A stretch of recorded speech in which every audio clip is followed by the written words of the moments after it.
I waded through overflow waters for more than a mile, yelling to people along the route that the worst was yet to come and calling on them to get to the city center if they could.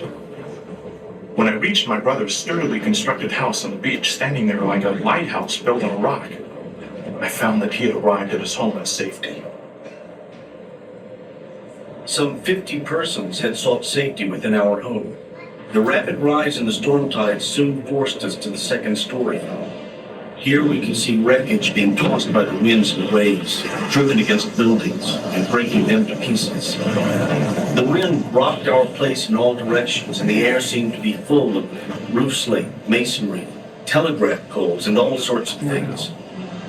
One poor fellow had his whole face slashed off with a piece of slate just as he was within a few steps of the building and safety. As the peril became greater, so did the crowd's excitement. Most of them began to sing. Some of them were weeping, even wailing, while again others knelt in panic-stricken prayer. The storm swells were pounding the wreckage against our home. It held firm, without trembling.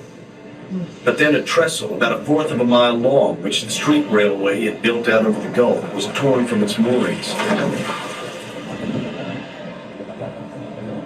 The breaking swells drove this wreckage against the house like a huge battering ram. Scary. I seized the hand of two of my brother's children, turned my back to the window, and, plunging from my heels, smashed through the glass in the wooden storm shutters. The house creaked and was carried over into the surging waters and was torn to pieces.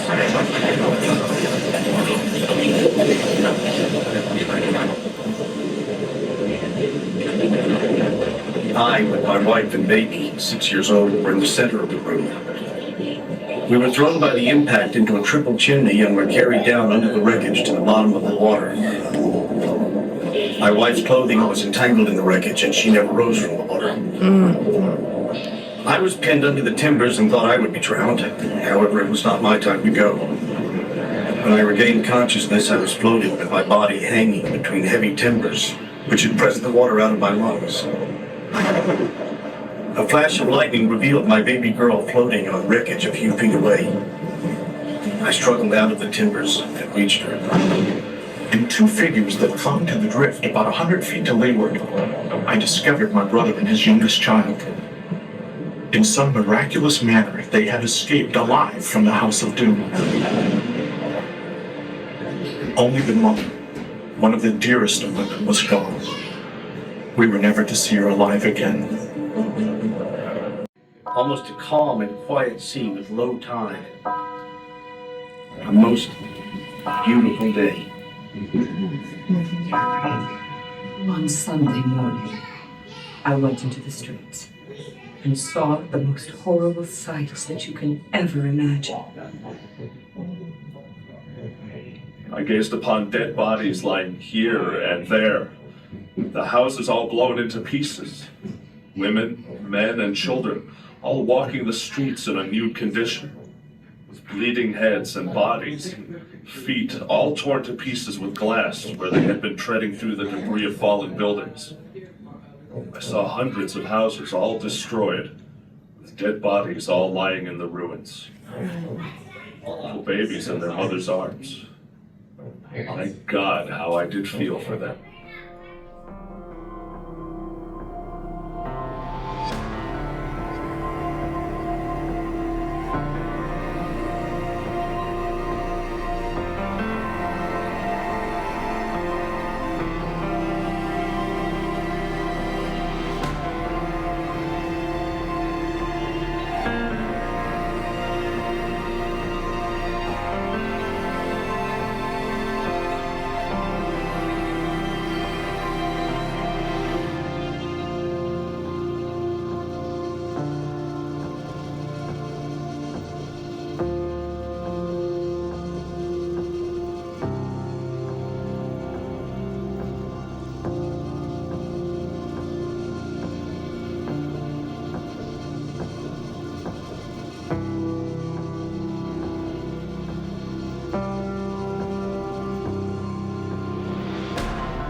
Yeah. Can you imagine just trying to even get it on the horse? I mean, it would take two people, wouldn't it?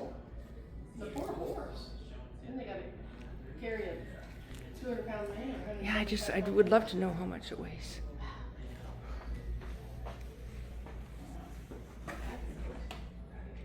Wow, even these shafts, I bet they weigh a few pounds.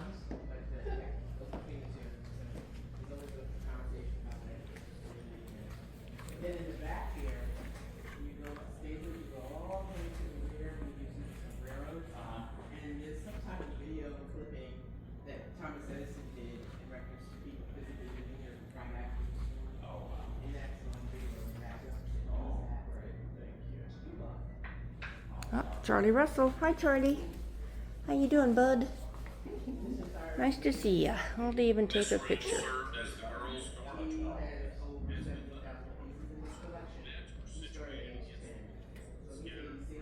He's the one who came from England, right?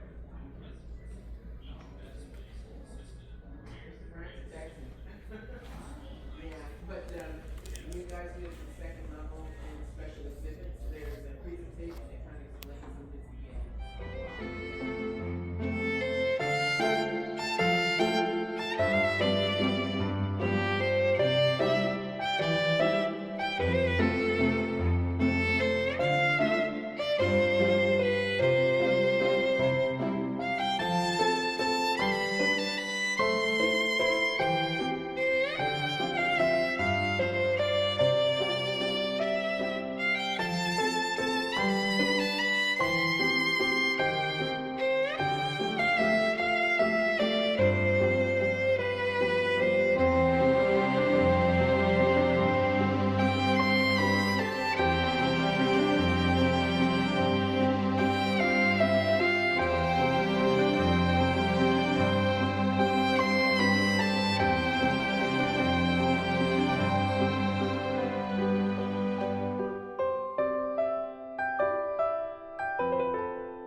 is. It's like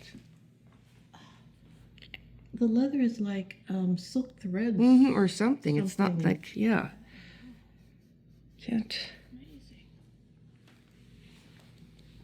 Jeez, be nice if we had some stories on these saddles.